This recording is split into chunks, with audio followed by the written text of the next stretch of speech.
ఇంట్లోని కోడలు షీనా తన చేతులతో చేసే ఏ పని అయినా చాలా బాగా చేస్తానని గర్వపడేది. షీనా ప్రతి విషయంలో తన చేతులను తప్పకుండా ఉపయోగించేది. ఒకరోజు నిన్న నువ్వు తయారు చేసిన బెండకాయ కూర వావ్ ఎంత రుచిగా ఉంది. నిజంగానే నీ చేతులలో మాయ ఉంది. నువ్వు తాకిన ప్రతిదీ బంగారం అవుతుంది. నిజమే.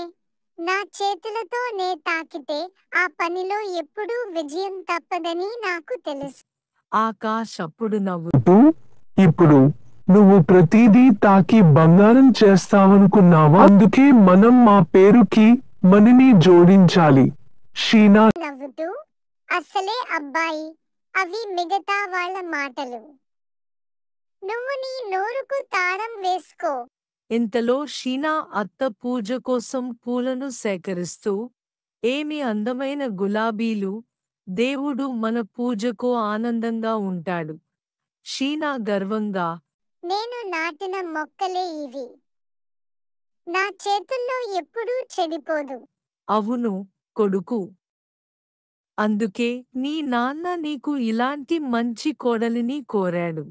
అది కూడా షీనా చేతుల్లో చక్కగా పెరిగినట్లే. ఒకరోజు షీనా కడగడానికి బట్టలు సవరించుకుంటోంది. ఇంట్లో వాషింగ్ మెషిన్ ఉంది కదా, అవసరమేంటి? నా చేతులతో ముందుగా తుడిచి ఆ తరువాత వాషింగ్ మెషిన్ ఉపయోగిస్తా. ముందుగా నా చేతుల శుభ్రత, ఆ తరువాత మెషిన్ పని. షీనా అత్త, అదంతా సరే.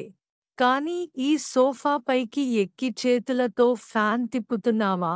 షీనా, అత్తగారు, నా చేతులతో తిప్పితే గాలి మరింత మంచిగా వస్తుంది. ఇంతలో ఒకరోజు ఆకాష్ తన ఇంట్లో కొత్త కారు కొనడం గురించి మాట్లాడుతాడు. నేను కారు తీసుకురావాలని అనుకుంటున్నా.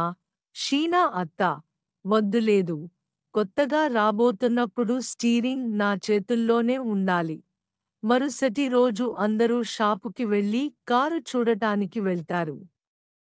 షీనా అమ్మవాళ్లను చూసి కారును ప్యాక్ చేయమని అడుగుతుంది. అమ్మవాళ్లు, నువ్వేమన్నా 2 మీటర్ల బట్ట కొనాలనుకుంటున్నావా? ముందు కారు నడపడానికి ప్రయత్నించు. షీనా, లేదు, ముందుగా నేను కారును తాకాలి.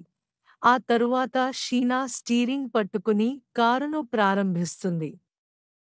ఆకాష్ అన్ని ఫంక్షన్లు వివరించటం మొదలు పెడతాడు. షీనా డ్రైవింగ్ చేస్తూ కారును ఒక పెద్ద కారులోకి ఢీ కొడుతుంది. అంతా దిగులుగా ఉంటారు. ఆ సమయంలో షోరూమ్ మేనేజర్ వచ్చి మొత్తం విషయం తెలుసుకుంటాడు. మేనేజర్, టెన్షన్ పడకండి, కారుకి బీమా ఉంది. మీకు కావలసిన కారును తీసుకెళ్ళండి. కానీ మీరు కారు నడిపే ముందు నేర్చుకోండి. షీనా నవ్వుతూ, ఇంతకీ ప్రాబ్లం నా చేతుల్లో లేదు. కానీ నా కాలు తప్పుడు చోట పెట్టబడింది. ఈ మాటలు విని ఆకాష్ తన తల పట్టుకుంటాడు.